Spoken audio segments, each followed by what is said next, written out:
Transmit na sa Senado yung articles of impeachment, the trial in the Senate shall forthwith proceed. Nung na-transmit sa kanila, transmit agad-agad, last day po yata yun ng session, hindi nakasama sa agenda. Kailan ba talaga? May sinasaad ba sa batas kung kailan ba talaga dapat dinggin po once transmitted to them ang isang impeachment po? Wala naman pong itinatakdang specific na oras, no, or date. Pero, Ms. Cheryl, napakalinaw kasi sa ating saligang batas, nakalagay po doon na pag na-transmit na sa Senado yung articles of impeachment, the trial in the Senate shall forthwith proceed. Okay. So, ano po ba ang ibig sabihin yan? Yes po. Mano-mislead kami. Okay po. Ang ibig sabihin po kasi ng forthwith ay, well, madalian, immediately, di ba? Agaran, without delay. Sa batas po kasi, Ms. Cheryl, may tinatawag tayo na verba legis rule, pero papasimplehin po natin, no? Kapag po pinag-aaralan natin or ini-interpret natin ang mga probisyon ng ating saligang batas, it must be understood in its ordinary meaning. Ayan. Yan po ang general rule, unless technical words are used. So, gaya po ng salitang forthwith, pag tinagalog, immediately.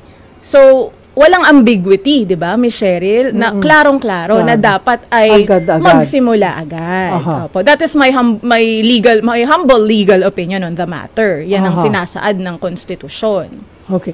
Doon sa mga bagay na ka-questioning, kagaya with VP Sara, lahat ba sa Korte Suprema ang takbo?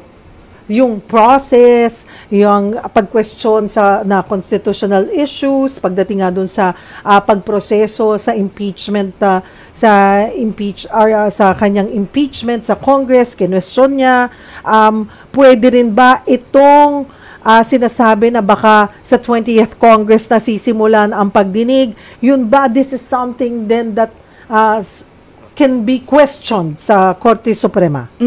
Well, first off, karapatan naman po nila, no, ng kahit sino na kumbaga mag-seek ng judicial aid in this specific concern sa Korte Suprema. But for academic purposes po kasi is may tinatawag po kasi tayo na doctrine of separation of powers, no.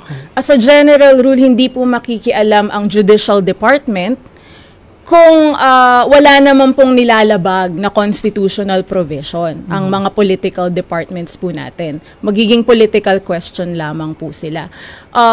Magkakaroon lamang ng karapatan ang Korte Suprema na makialam kung may specific na provision sa saligang batas na violate ng ating mga public official. So nakadepende pa rin po yan, Ms. Cheryl, kung ano ba yung inirereklamo nila na violate. Kung constitutional provision yung violate, of course, the court can review the said matter.